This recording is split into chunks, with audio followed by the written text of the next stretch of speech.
Ang aking pagbibitiw ay hindi lulan ng kahinaan, kundi dala ng tunay na malasakit para sa ating mga guro at kabataang Pilipino.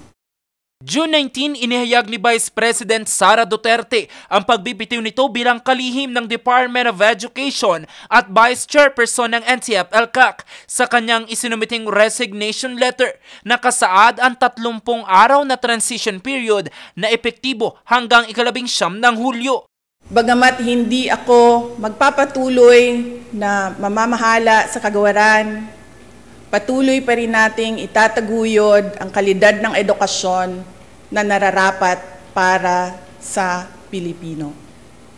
Hindi man ako ang tumatayong kalihim ng edukasyon, mananatili akong isang ina na nagmamatyag at titindig para sa kapakanan ng bawat guro at bawat mag-aaral sa Pilipinas.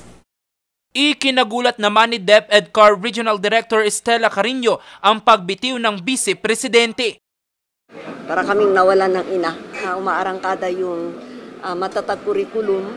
No? So in case man, ang nasa akin lang personally, in case man na mag-resign is yung malapit na yung next election, no? Not this 2028 even, no? Kung sakaling mag-run siya. Hati naman ang opinyon dito ng publiko.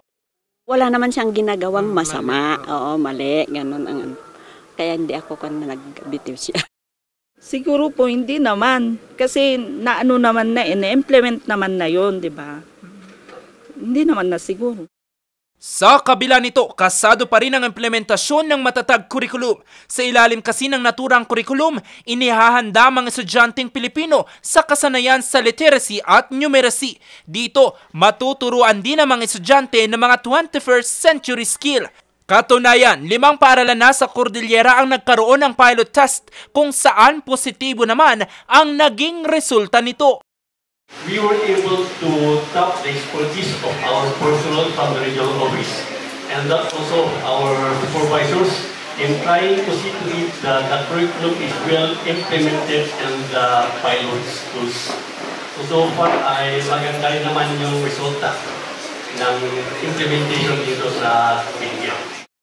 One of the best features talaga of the matatag curriculum is the congestion of the competencies that are being taught in the grade school.